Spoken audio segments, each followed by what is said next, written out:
Hi folks, this is a response to Papa Gut's latest video titled Ryan Beard Baits MAGA Noodles into AI Script Admission. Now, I'm not here to personally attack Papa Gut. I don't see him as an enemy. I'm here to bring the conversation back to where it actually matters. The truth is, both he and Ryan, whether accidentally or out of sheer cowardice, have ended up reinforcing the exact point I made in my original videos.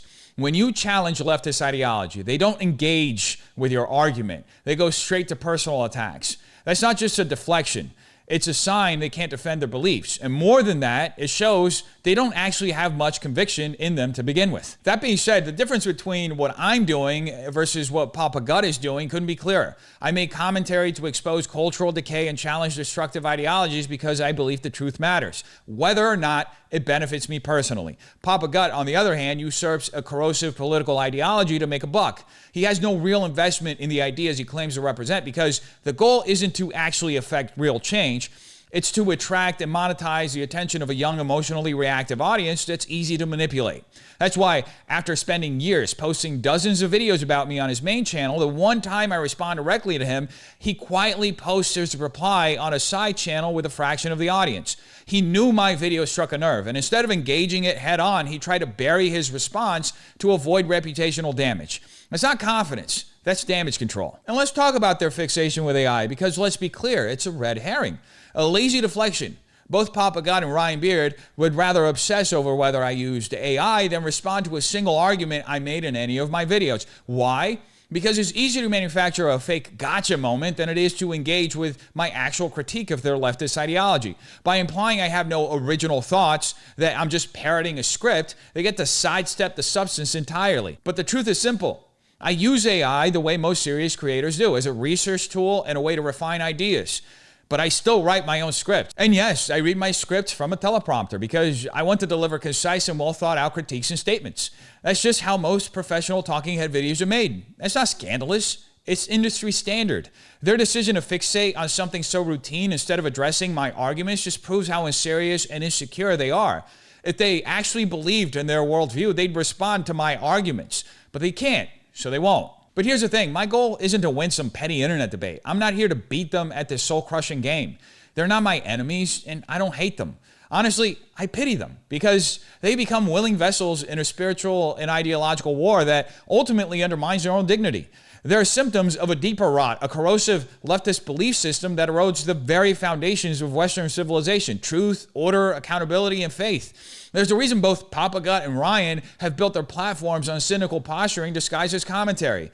See, in leftism, mockery replaces reasoning, self-indulgence replaces principle, and relativism replaces truth. That's why their content feels so hollow, because it's not rooted in conviction. It's built on virtue signaling. The goal isn't to take a real stand on a relevant issue.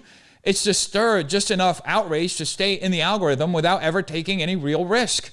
Because when you reject absolute truth, all that's left is performance. And what they're performing isn't moral clarity, it's cowardice dressed in sarcasm and brand management. They're not trying to fix anything. They're selling you an image of moral superiority, hoping to monetize your attention while avoiding any real accountability. That's why for the left, even personal pain becomes political currency, trauma weaponized for clout. Because at the end of the day, behind all the activist posturing, what they really care about is control and a paycheck. And that's the unspoken truth about leftism. It's self-serving and it doesn't reward conviction, it rewards cruelty.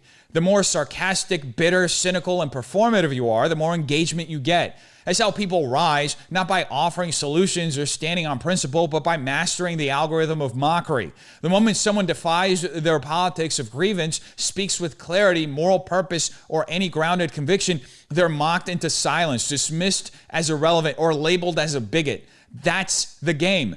Keep everything unserious, keep everyone detached, let confusion saturate the atmosphere, and make sure no one ever stops to ask what any of this is actually building. Because in leftism, belief in anything that challenges their canonized orthodoxy isn't just unwelcome, it's dangerous.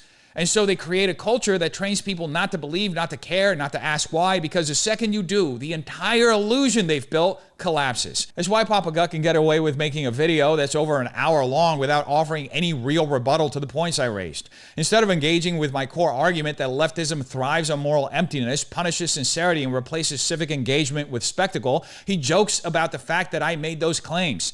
That's not a counterpoint. That's cowardly avoidance. And rather than present any ideological defense, he leans on rhetorical tricks, flipping my critiques back at me in bad faith, saying, if you hate mockery, delete your channel, as if mimicking the structure of an argument is the same as answering it. It's not. And while he postures like he's above it all, calling me boring or irrelevant, that doesn't explain why he spent over an hour on a single response to me. If I'm so irrelevant, why has he made dozens of videos about me over the years, long before I ever even responded to him? Think about this, folks.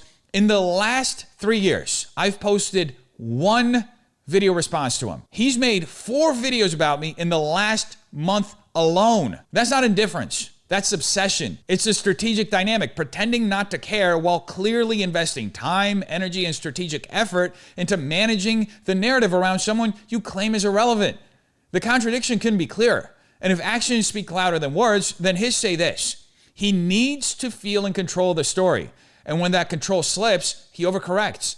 And that's not confidence. It's insecurity masked as detachment. And look, folks, at the end of the day, these online back and forths aren't about truth. They're about performance. They don't build anything lasting. They just feed the outrage machine. It's a cycle meant to distract you from the truth, keeping you trapped in a low-frequency loop of mockery, ego, and spiritual decay while the culture collapses around you. The people driving it aren't leading anyone anywhere. They're just monetizing confusion and calling it content. But if you've made it this far, maybe something in you is ready to come out of the fog. Maybe you're tired of watching sarcasm pass for strength, watching chaos dress itself up as freedom. So here's a call. Step out. Choose conviction over clout. Choose discipline over detachment. Choose truth, real, eternal, unshakable truth over whatever narrative is trending this week. Because the only way back is forward.